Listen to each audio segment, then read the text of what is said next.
हर रोज एक नई कहानी देखने के लिए चैनल को सब्सक्राइब करें और बेल आइकन दबाना ना भूलें।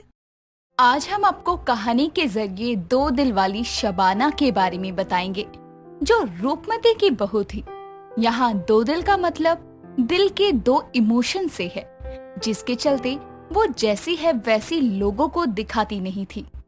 ऐसे ही एक दिन शबाना शाम के समय मार्केट से आ रही होती है। तभी उसके सामने से एक गाड़ी तेजी से एक बच्चे को ठोकर मारते हुए निकल जाती है और वो बच्चा आकर शबाना के पैरों में गिर जाता है। फिर भी शबाना उसे नहीं उठाती। तभी उसकी माँ भागते हुए अपने बच्चे के पास आकर उसे उठाते हुए कहती है, बहुत सी पत्थर दिल औरत देखी होगी मैंने, लेकिन आज तक तेरे जैसी पत्थर दिल औरत नहीं देखी। तेरे सीने में दिल है या पत्थर? कौन है आप और मुझे ऐसे बीच सड़क पर क्यों सुना रही हैं? मैं इस बच्चे की माँ हूँ, जो अभी कुछ देर पहले ही तेरे कदमों में पड़ा हुआ था, और तू इतनी पत्थर दिल औरत है कि तूने इसे उठाया तक नहीं। तुझे इस बच्चे की हालत पर जरा सा भी तरस नहीं आया? नहीं, मुझे नहीं आया इस पर तरस। और तुम कैसी माँ हो जिसे ये भी होश नहीं रहता कि उसका बच्चा कहाँ है, उसका बच्चा क्या कर रहा है, किस हाल में है? अजीब औरत हो तुम इंसान हो या नहीं? मैंने तुमसे इंसानियत की बात की है, उसके नाते तुम्हें अपनी कोई गलती दिखाई नहीं देती? देखो, बकवास तो करो मत। तुम्हारा बच्चा है तो तुम्हें इसका ध्यान रखना चाहिए था ना। हो गया एक्सीडेंट, मैं क्या करूं? मुझे लगता है मैं ही पागल हूँ जो तुम जैसी पत्थर दिल औरत से बात कर रही हूँ। जब ऐसे बीच सड़क पर तुम्हारे बच्चे को कोई ठोक कर चला जाता तब तुम्हें पता चलता। ठीक है, अगर तुम्हारी बकवास खत्म हो गई हो तो अपने बच्ची को उठाओ और हॉस्पिटल ले जाओ। जा ही रही हूँ, तुम्हें बताने की जरूरत नहीं है। इतना कहकर वो औरत अपने बच्चे को हॉस्पिटल लेकर जाती है और शबाना पुलिस स्टेशन जाकर उस गाड़ी वाले के खिलाफ रिपोर्ट दर्ज करवाकर उसे जेल में बंद करवा देती है, ताकि वो दोबारा कभी ऐसे रैश ड्राइविंग ना करे। कुछ समय बाद वो घर लौट आती है और अपनी सास को सर पकड़े हॉल में बैठी देखकर क्या हुआ माँ, आप ऐसे क्यों बैठी हैं? बहू, मुझे बहुत चक्कर आ रहे हैं, लगता है मेरी शुगर बढ़ गई। माँ, शुगर बढ़ गई है तो दवाई ले लीजिए ना। ऐसे सिर पर हाथ रख के बैठने से चक्कर आना बंद थोड़े ना हो जाएगा। बहू, कभी तो हंसकर प्यार से बात कर लिया कर, हमेशा ऐसे कड़वे बोल ही क्यों बोलती है? ना जाने कैसा दिल है तेरा। बस बोल लिया माँ जी, या और कुछ बोलना है आपको? जाइए जाकर दवाई खा लीजिए। मेरी शुगर की दवाई खत्म हो गई है और मैं तुझे बताना भी भूल गई। ठीक है, तो फिर आराम से अपना सर पकड़कर बैठी रहिए, शायद आपका दर्द ठीक हो जाए। हे भगवान, ना जाने कैसी दिल वाली बहू मिली है मुझे। जरा भी प्यार नहीं है इसके अंदर। बहुत पत्थर दिल औरत है तू, सच में। अब इतनी उम्र हो गई है, भूल ही गई हूँ तो क्या हुआ। रूपमती अपनी बहू शबाना को उसके पत्थर दिल होने का ताना सुना ही रही थी कि तभी वहाँ एक कुरियर वाला आता है और रूपमती को एक पार्सल देता है। और जैसे ही वो उस पार्सल को खोल कर देखती है तो बहुत खुश होकर अपनी बहू से कहती है, देख बहू, आ गई मेरी दवाई। तू पत्थर दिल हो सकती है जिसे कभी किसी का दर्द नहीं दिखाई देता, लेकिन मेरा बेटा ऐसा नहीं है। उसने मेरे लिए पहले ही दवाई ऑर्डर कर दी थी। ठीक है माँ जी, कम से कम इस घर में कोई तो है जिसका दिल पत्थर नहीं है और उसके पास एक अच्छा प्यार भरा दिल है जिसमें सबके लिए बहुत प्यार है। हाँ, ये बात है, और वो अच्छे और बड़े दिल वाला है, और कोई नहीं, मेरा बेटा है। ठीक है माँ जी, मान लिया आपकी बात। अब आप कुछ खा पी लीजिए और फिर दवा लेकर आराम कीजिए। इतना कहकर शबाना अपनी सास को खाना देकर घर के बाकी कामों में लग जाती है। कुछ समय बाद वो भी अपने सारे काम खत्म करके अपने कमरे में जाकर सो जाती है।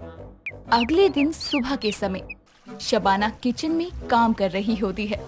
तभी उसका पति कपिल मॉर्निंग वॉक करके घर आकर सोफे पर बैठ जाता है। शबाना कपिल के लिए जूस लेकर आती है और उसे देते हुए कहती है, आपका लंच रेडी है, अगर आपको नाश्ते में कुछ और खाना है तो बताइए। नहीं यार, मन नहीं है, बहुत गर्मी हो रही है। वैसे माँ कहाँ है, दिखाई नहीं दे रही। वो कल माँ जी को चक्कर आ रहे थे शुगर बढ़ने की वजह से, शायद इसलिए कमरे में आराम कर रही होंगी। क्यों, क्या हुआ? चक्कर क्यों आ रहे थे? माँ जी की दवाई खत्म हो गई थी शुगर की। प्लीज यार, तुम थोड़ा माँ का ध्यान रखा करो। आपकी भी तो माँ है, थोड़ा बहुत ध्यान आपको भी रखना चाहिए। जरूरी है क्या हर चीज मैं ही करूँ? तुमसे बात करना ही बेकार है, मैं माँ से मिलकर आता हूँ। कपिल शबाना से इतना कहकर गुस्से में अपनी माँ के पास उसके कमरे में जाता है और अपनी माँ को जगाते हुए कहता है, माँ आप ठीक हो? हाँ बेटा, मैं ठीक हूँ। कल अगर तूने समय से दवाई नहीं मंगवाई होती तो जरूर आज मैं हॉस्पिटल में नजर आती। दवाई? माँ, मैंने कोई दवाई नहीं मंगवाई। बेटा, कल ही मेरी दवाई खत्म हुई और कल ही आ भी गई। अगर तूने नहीं मंगवाई तो इसका मतलब बहू ने मंगवाई है। हाँ माँ, मुझे भी लगता है। बेटा, जब बहू दिल से इतनी अच्छी है तो वो क्यों दिखाती है कि उसे किसी के दर्द से कोई फर्क नहीं पड़ता। उसके पास एक नहीं दो दिल है। एक दिल से सबके लिए अच्छा करती है, वहीं दूसरे दिल से सबके लिए गुस्सा और नफरत दिखाती है। चल उसी से पूछते हैं। इतना कहकर कपिल और रूपमती शबाना के पास बात करने के लिए आते हैं कि तभी वो देखते हैं कि उसकी दोस्त नीलम उससे मिलने आई है और दोनों आपस में बात कर रहे हैं। शबाना, मैं सब कुछ जानती हूँ, लेकिन आखिर तू कब तक अपने आप को सजा देती रहेगी? अगर वो लड़का तुझे छोड़कर भाग गया और ये सदमा तेरे माता पिता बर्दाश्त नहीं कर पाए और वो भी चले गए, तो इन सब में तेरी क्या गलती है? मेरी गलती ये है कि मैंने प्रैक्टिकल इंसान से प्यार कर लिया, जिसकी नजरों में मेरे इमोशन की कोई कदर ही नहीं है। उसे लगता है कि मैं कमजोर हूँ, इमोशनल हूँ, हमेशा रोती रहती हूँ, इसीलिए उसने मुझे छोड़ा। अरे, ऐसा अच्छा बनने से तो अच्छा है कि मैं लोगों की नजरों में बुरी ही बनी रहूं। लेकिन तू ऐसी नहीं है जैसा तू दिखाती है। तू तो सबके साथ प्यार से बात करने वाली, प्यार से रहने वाली लड़की है। तू क्यों ऐसे दिखाती है कि जैसे तेरे पास दो दिल है? एक से तू सबके साथ बुरी बन के रहती है और दूसरे दिल की अच्छाई से किसी को रूबरू ही नहीं होने देती। अच्छा बनने का कोई फायदा नहीं है यार, मैंने देख लिया है अच्छा बनके कोई किसी का गुण एहसान नहीं समझता। ऊपर से सब कमजोर ही मानते हैं। अब मैं लोगों की नजरों में जैसी हूँ वैसी ही ठीक हूँ, ताकि मेरे साथ दोबारा ऐसा कभी ना हो। शबाना, सबके पास एक ही दिल होता है। या तो इंसान दिल से अच्छा होता है या बुरा, और अपने नेचर और दिल के स्वभाव से ही वो जाना जाता है। जानती हूँ, लेकिन कल को अगर मेरे पति और मेरी सास को इस बात के बारे में पता चल जाएगा तो शायद वो भी मुझे छोड़ देंगे, इसीलिए मैं ऐसे ही ठीक हूँ। नीलम और शबाना आपस में जो भी बातें कर रहे होते हैं, शबाना की सास और पति वो सारी बातें सुन लेते हैं। तभी नीलम की नजर शबाना के पति और सास के ऊपर जाती है और वो चुप्पी साध लेती है। तभी वो दोनों उनके पास आते हैं और कपिल कहता है, अच्छा तो ये बात है, इसीलिए तुम हमेशा सबसे इतने गुस्से में बात करती हो। सच में तुम पागल हो। तुम किसी और के लिए अपने दिल और अपने नेचर को क्यों चेंज कर रही हो? जो भी था वो तुम्हारा पास्ट था, मुझे उससे कोई फर्क नहीं पड़ता और उसमें तुम्हारी कोई गलती भी नहीं है। मेरा बेटा बिल्कुल सही कह रहा है। हमें पता चल गया है कि तू बस गुस्से और पत्थर दिल होने का नाटक करती है। तू दिल से बहुत अच्छी है और सबका ख्याल रखने वाली है, और मेरी दवा भी तूने ही मंगवाई थी, पता है मुझे। शबाना, तेरे ससुराल वाले बहुत अच्छे हैं, इसलिए तू अपनी सारी पुरानी बातों को भूलकर अच्छे से प्यार से अपनी फैमिली के साथ रहना शुरू कर दे, वो भी पूरे दिल से। सभी की बात सुनने के बाद शबाना को लगता है कि शायद सभी लोग सही कह रहे हैं। हमें एक इंसान के लिए अपने आप को नहीं बदलना चाहिए, जिसके बाद वो अपनी लाइफ की पुरानी बातों को भूलकर खुशी से अपने परिवार वालों के साथ रहना शुरू करती है। जीविका अपने पति वीरेन के साथ दिल्ली में रहा करती थी। जीविका की एक बहुत ही बुरी आदत थी कि वो इधर की बातें उधर और उधर की बातें इधर किया करती थी। ऐसे ही एक दिन वो अपनी माँ पारो से फोन पर बात करते समय अपनी ननंद सुमोना और सास बबीता की चुगली करते हुए बोलती है, अरे माँ, क्या बताऊँ, सारा काम मैं अकेले ही करती हूँ। वो मेरी खूसट बुढ़िया और वो ननन सारा दिन खाट तोड़ती है बस। बेटा, मैंने तुझे कितनी बार कहा है कि यहाँ की बात वहाँ और वहाँ की बात यहाँ मत किया कर।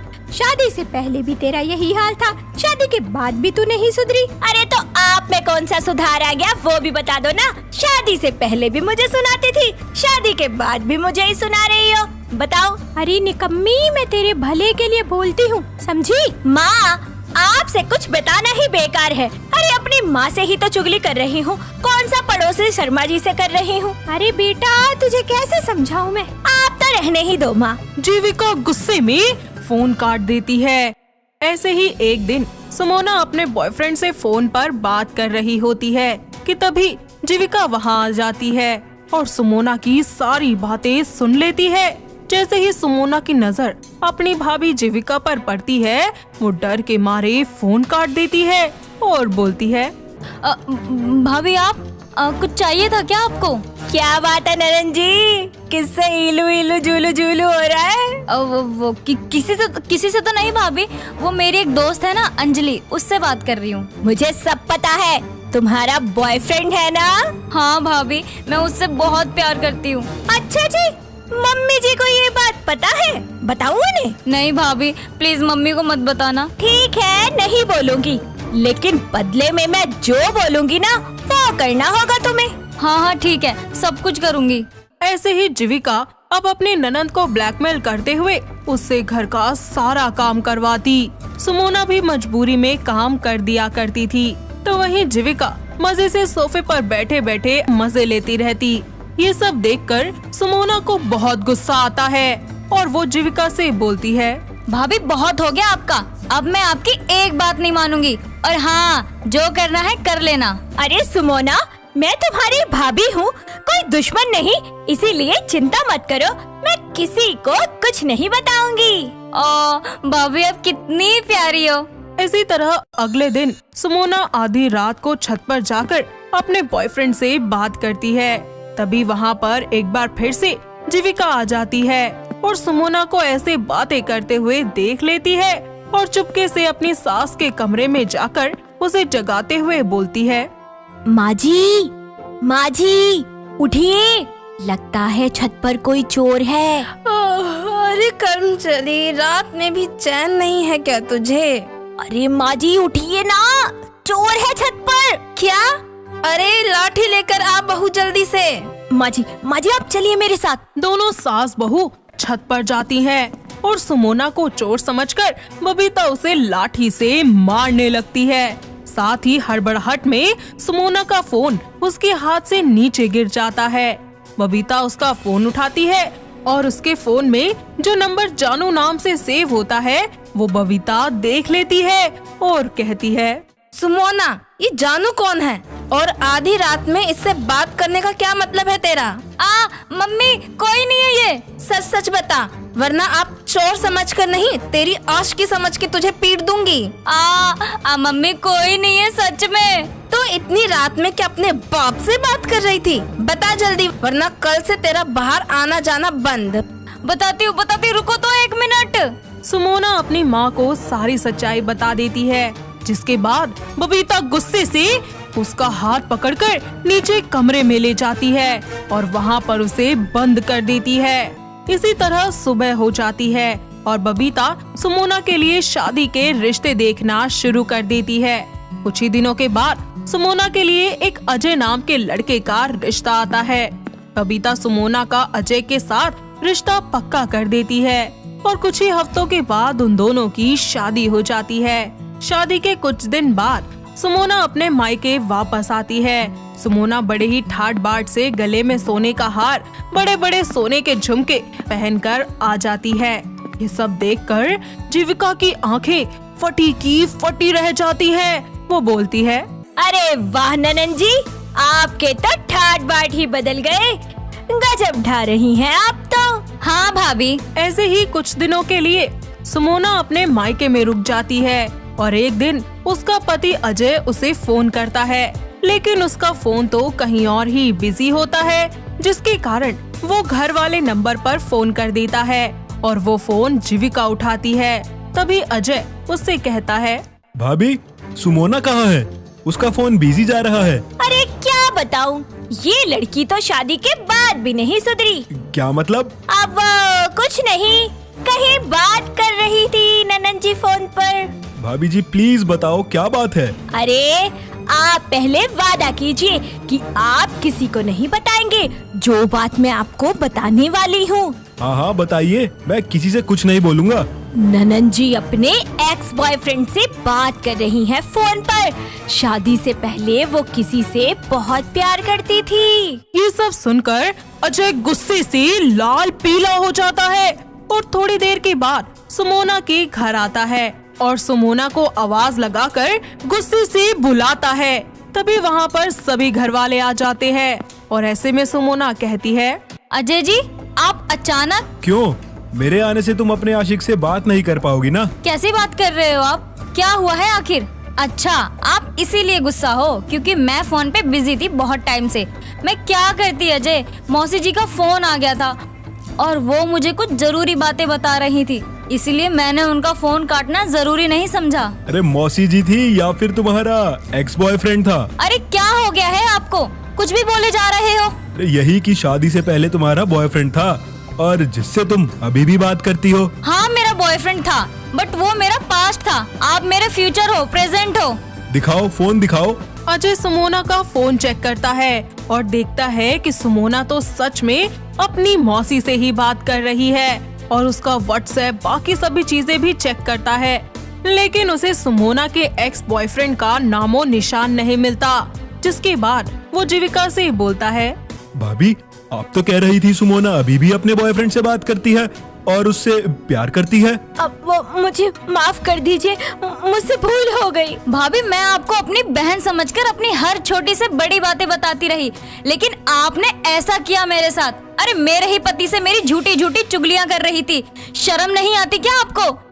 सभी लोग जीविका को बहुत सुनाते हैं और जीविका का सर शर्म के मारे झुक जाता है। साथ ही उसे अपनी गलती का एहसास भी होता है और वो माफी मांगते हुए बोलती है, मुझे माफ कर दीजिए, आज मेरी वजह से सुमोना का घर टूट जाता। मैं अब ये सब कभी दोबारा नहीं करूंगी, पक्का। जीविका सुमोना से बार बार माफी मांगती है, लेकिन वो उसे एक बार भी माफ नहीं करती। साथ ही अपने पति के साथ वहाँ से चली जाती है। तो वहीं जीविका के ससुराल में उसकी सास बबीता और उसका पति वीरेन भी उससे मुंह मोड़ लेते हैं, जिसकी वजह से जीविका को शर्म के मारे जीना पड़ता है। लेकिन कुछ ही समय के बाद धीरे धीरे सभी चीजें ठीक होने लगती हैं और जीविका अपने पति के साथ खुशी खुशी अपनी जिंदगी में आगे बढ़ जाती है। दोस्तों, अगर आपको ये कहानी पसंद आई तो इसे लाइक करें, शेयर करें और कमेंट करके बताएं कि कहानी में आपको सबसे अच्छा क्या लगा।